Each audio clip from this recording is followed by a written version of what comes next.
Hey everybody, Riley here from Growing in the North. Today we're going to be doing an unboxing of the XHGrow 1500 watt COB. That's a chip on board LED grow light. It's a full spectrum light. Basically I'll show you what it looks like, the weight, the temperature once it's running, the actual draw wattage. This is definitely the most powerful LED that I have here, so I expect it to do well. We'll see what it can do though. See you out there. Alright, here we are. This is what we got.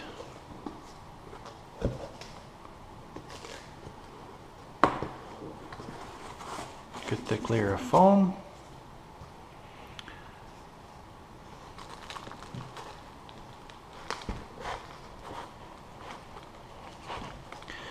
Nice dual fans on the back.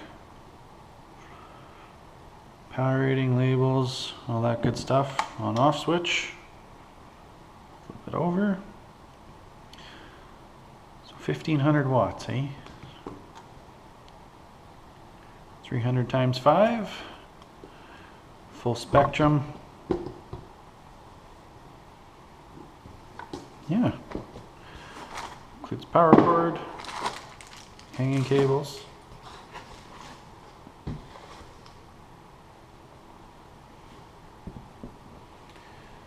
So this is a 1500 watt COB full spectrum grow light. COB stands for chip on board, basically just kind of the orientation that you see here. 5 chips, 300 watts each. So the 1500 watts is the rated wattage. The actual consumption, it says about 250 watts, so that's actually pretty good. 250 watts, that's a good size LED light. I spent 120 US or 156 Canadian dollars on this. When you look at the actual wattage versus the cost, it's actually probably one of the better ones. Just looking at the graph here for the spectrum of light, I expect it to be a little bit more on the red side, be a little better for further developed plants for flowering. But I'm thinking with the amount of power, it's probably going to be quite good for everything. So yeah.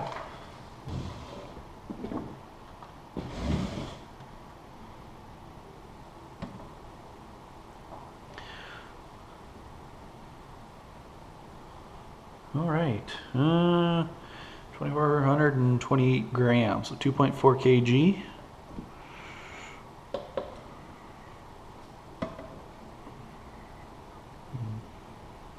Yeah, so 5 pounds, 6 ounces.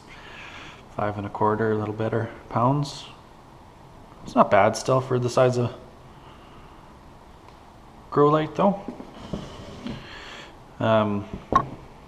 One thing I do like to see, there's no glass covering on here that just ends up being a little bit wasteful. It deflects some of your light back.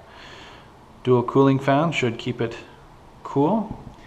It says there's a 50,000 hours of working lifetime. Now, depending on if you're using it for flowering or for growing, between 8 and 16 hours a day, you got anywhere from 8 to 15 years worth of use out of it. As long as you keep everything clean, keep them fans running, should run for a long time. So I'm going to do some tests with this. Plug it in, test the power consumption, the actual power consumption. Once it's running for a bit and in a setup, I'm going to check the temperature as well. Attach all that on here. One thing I wanted to add here, you probably noticed this obviously, but there's no secondary optics on this. Basically what that does is it gives you a very, very wide angle of view. So when you put this above your plants, it's going to cover a huge area, which to me is a little bit wasteful, but you can buy these with the egg lens on them. Sort of helps direct everything down to where you need it. As long as you got reflective sides in your grow area, shouldn't really affect. It'll deflect some of the light back in. It's not the most efficient use, but it's powerful enough. I probably don't have to worry about it.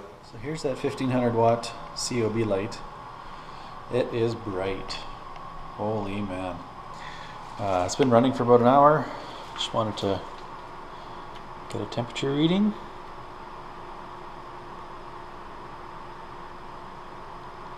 Uh, 27.8 degrees Celsius. Oh, it's a little warmer than the other one there.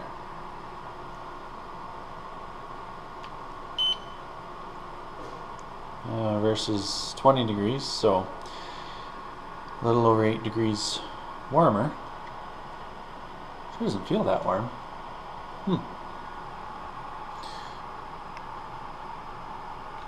Let's do that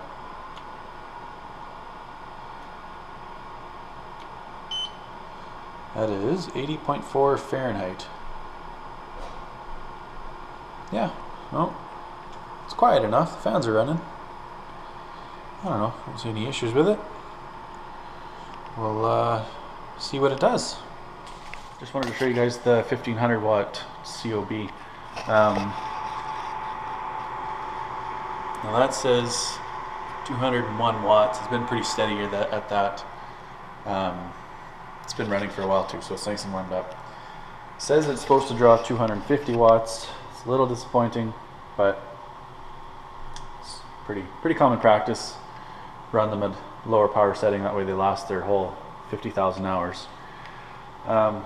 Anyways, yeah, I guess that's that. And we're back. If you like my video, hit the like and the subscribe button. If you have any questions or comments, send them my way. I'll do what I can. There's also a link at the bottom of the page. You can take a look and see. You can purchase this exact same light. My next video is going to be on growing lettuce, but since the light is actually so powerful, it's got such a wide grow area. I'm actually going to toss in a couple other plants, a couple tomatoes and peppers, and we'll kind of see how they all do. I'm going to compare them across to a couple other lights that I have, and you guys have to watch the other videos to take a look. Thanks, guys.